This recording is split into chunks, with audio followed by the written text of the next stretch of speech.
The year is 1999, 3 years after my birth and conception, and a legendary show was born. SpongeBob SquarePants first premiered. My personal childhood favorite, and to be honest with you, as a grown man, I probably still watch SpongeBob SquarePants like every other day or so, whether it's if I'm at work or if I'm trying to have a quick bite and I don't know what to play really quick, or if I'm just needing something to play in the background while I'm trying to go to sleep. I find myself watching SpongeBob more often than not, pretty much in the same frequency that I did when I was a little kid. Because I remember if I was a little kid, I had to wait for cable to actually play the show. Sometimes I wouldn't see SpongeBob until like maybe the next day. I mean, I only had so many hours I could watch TV a day. But on May 1st, 1999, a overly optimistic sponge walked into the Krusty Krab and pretty much changed animation history forever. Nothing too serious, just something real slight, you know. Anybody could do that. Anchors away for SpongeBob SquarePants!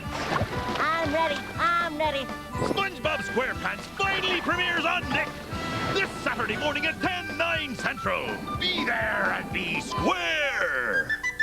But somehow this fever dream of a show made by some ex-marine biologist nearly managed to shape my childhood and pretty much all the other childhoods of people I've met to this day. Nickelodeon in the late 90s was actually pretty stacked. I mean, we had Angry Beavers, we had Rugrats, we had Hey Arnold, we had Cat Dog. But out of all of Nickelodeon's lineup in the late 90s, SpongeBob was completely different. SpongeBob was his own beast. SpongeBob had the goofy lane of cartoons in a chokehold, if you get what I'm saying. In the 90s, the trend of children TV shows and animation was kind of trending to be a little bit more grounded and relatable, and not so much zany and outrageous like you would have seen in Warner Brother cartoons maybe like a generation back. But you think about it, like shows like Hey Arnold, the kids in Hey Arnold were really going through some serious issues. It wasn't just them just being goofy, it was really showing us their life in their city and how they grew up as kids, and we pretty much, the viewers, could all relate to it. The Rugrats, even though it was a show where all the characters were literally toddlers, was seemingly more serious than SpongeBob was. The tone of the show was significantly more serious than SpongeBob was at the time. I mean, Rugrats even dealt with having anxiety and depression, the feeling of being abandoned. Bro, like, and that's just the tip of the iceberg. These were things that at the time cartoons were trying to focus on. Even TV shows were trying to focus on. Everything was just trying to be just a little bit more mature back in that time period. But SpongeBob was a full-blown cartoon again. It was like a return of Looney Tunes type energy in a period where everybody was trying to be deep. The show's creator, Steven Hillenburg, he was a marine biologist, like I had said earlier, well before touching any type of animation. That's why everything about Bikini Bottom feels a little bit alive to me, from the coral, the sound effects every time somebody makes a motion or makes some type of movement in the air or water in this case. Even the way that the fish move and conjugate together feels really alive to me, like I'm being really immersed in a underwater experience and kind of just relive the past. So let's go ahead and get straight to it. The first story in episode 1 is called Help Wanted. It opens up with one of the coolest characters in SpongeBob, which I don't even know if he is considered a character. No, he's most definitely a character, the narrator. We meet the narrator for the first time, and the narrator dude, he has some type of cool accent. He speaks super proper and nice, and I think he may be French. I'm just spitballing here. Ah, the sea. So fascinating. So wonderful. Here we see Bikini Bottom, teeming with life, home of one of my favorite creatures, SpongeBob SquarePants. Yes, of course he lives in a pineapple, you silly.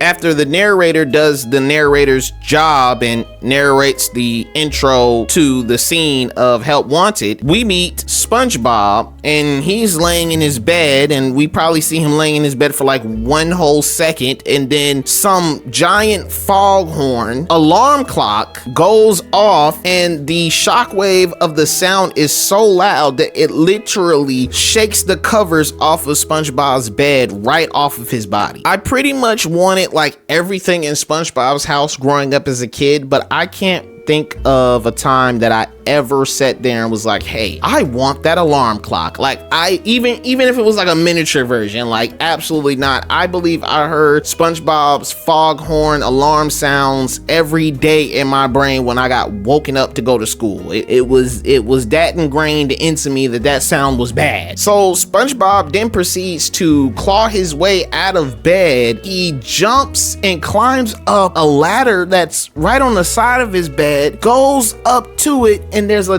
diving board at the top of his bed. He jumps off. After he jumps off, his underwear, the only piece of clothing that's on him at this point, comes off. He jumps into his work pants for a job he isn't even employed to yet, immediately goes to work out, and then runs out of his house screaming, I'm ready. Mind you, as a kid, seeing somebody getting woken up and you see nothing but their boxers on, and then they jump off of a diving board, and then their boxers come off so they can jump maniacally into some pants. That was peak comedy back then. Peak. I mean, talking about that peak, bro.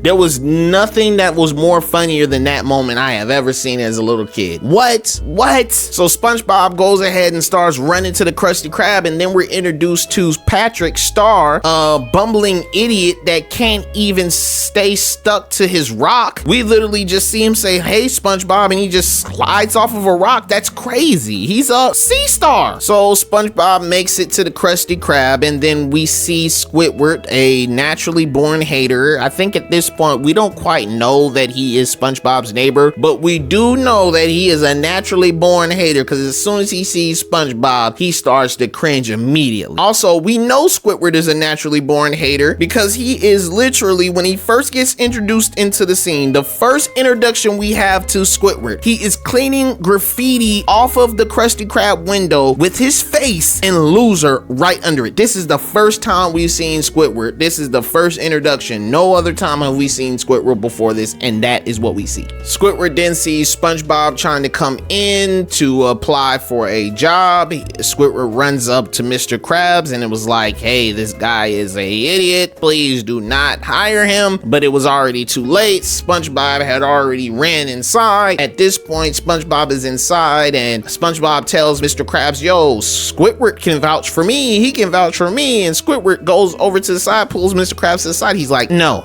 I don't vouch for him at all. And so Mr. Krabs was like, okay, bet, we can do that. They come back over to SpongeBob and Mr. Krabs gives him like this crazy dummy mission that he wants him to go on to get some type of expensive spatula that does not exist, could never exist. Just something crazy. And SpongeBob runs out of the restaurant to go find this spatula wherever he can find it. Right after that happens, school buses of thousands of anchovies come and circle the Krusty Krab, which leads to one of my favorite scenes in SpongeBob history ever. That sounded like hatch doors. Do you smell it? That smell. The kind of smelly smell. The smelly smell that smells smelly. Anchovies. Why?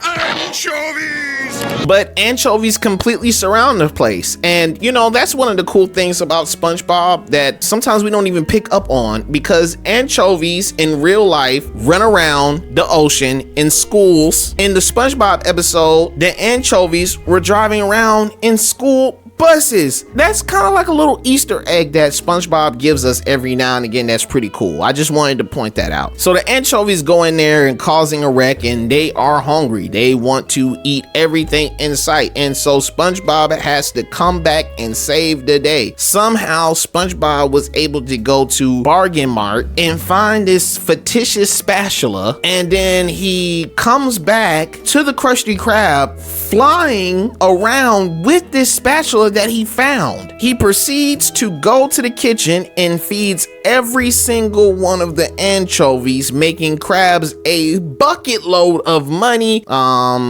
SpongeBob then ends up getting the job. Of course, Squidward then ends up being mad, which is ironic considering this was probably Squidward's worst day of his life, because every single episode after this is almost Squidward hating his job. It's kind of funny, in the first episode, it's almost like we can see for a little glimpse that Squidward and Mr. Krabs has some type of camaraderie, which is pretty cool.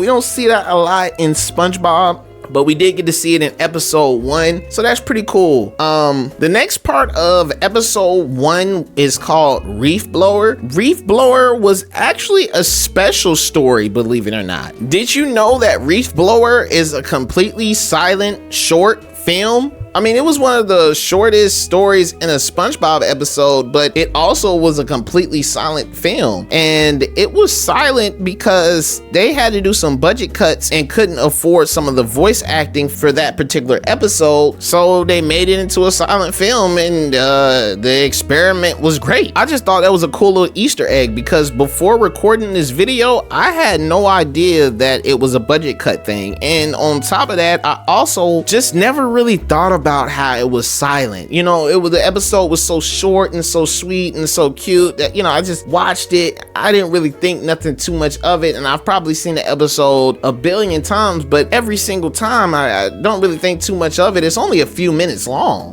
They pretty much get to the next story of episode 1 like fairly quickly. But in this story, Squidward basically finds one leaf in his yard. I don't really know why he couldn't ignore it. I mean, everybody's lawn on his road was completely spotless, but this one tiny leaf pissed him off. He ended up kicking the leaf over to SpongeBob's side. Once he did that, it was almost like SpongeBob was waiting at the window, just waiting for a leaf to magically appear in his yard, and he pulled out his fancy dancy leaf blower and started just blowing everything that he could. He blew the leaf blower trying to blow the leaf, and he blew a bucket of sand, and sand started going everywhere. It basically just escalates. It just really shows that Squidward basically tried to be cheeky and hit a piece of trash off of his lawn, and he ended up ruining his whole day because SpongeBob spent the rest of his day doing SpongeBob antics, trying to clean this one leaf off of his lawn and doing everything in his power to do everything but that. It gets so bad to the point where he ends up sucking all the water out of the ocean into his leaf blower bag until it explodes. One of the most, and that's what I'm saying, Looney Tune energy, because that don't even make no sense. That is ridiculous. He sucks up all the water in the ocean,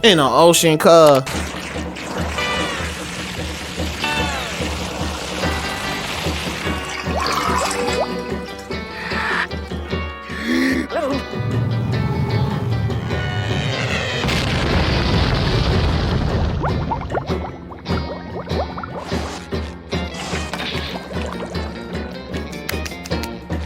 But that's why we love SpongeBob. Now, the third story is called Tea at the Treedome. This episode defines two things: SpongeBob's love for karate, and it also introduces Sandy Cheeks. SpongeBob is just chilling in Jellyfish Fields. Actually, I think this is our first time ever seeing him chill in Jellyfish Fields, but he was chilling in Jellyfish Fields and he heard a commotion coming out of nowhere. It turns out it's Sandy Cheeks fighting a giant clam. I'm assuming that she was fighting it completely out of sport, but of course, in the most wacky of fashion, SpongeBob tries to save her and ends up being the one in trouble and not her. After that, they start bonding over karate, and Sandy actually invites SpongeBob over to the Treedome to hang out. SpongeBob asks Sandy, he's like, yo, what is that helmet thing that you're wearing? And she says it's for air, and he was just completely confused by that. He then goes to talk to Patrick because he's a little bit nervous about hanging out with his new squirrel friend, and Patrick gives him some advice, and he just says, well, I think that she's just trying to be fancy by wearing it. It's okay. If you want to be fancy, all you got to do is stick your pinky out, which was so hilarious. For the longest, I'm sorry, for the longest, I thought being fancy was sticking your finger out. After that day, I went to go drink anything. I'm drinking anything pinky out. I thought that was fancy. But I guess that's what you get for listening to Patrick. So SpongeBob then walks into Sandy's air dome, or I'm sorry, Sandy's Treedome, and realizes that there is no water inside of a Treedome. He tries to play it cool and doesn't want to look weak to his new friend Sandy, so he tries to stay in there for as long as possible, completely almost suffocating because he can't get any type of water. And SpongeBob, he really sticks it out. He sticks it out until he's almost just dust. Of course, after that, Patrick then tries to come in, step in, and save the day. He takes his behind inside of the Treedome, and they both dehydrate together. So all you see then after that is a picture of a real life sponge and a picture of a dried out starfish. You're all gonna like this.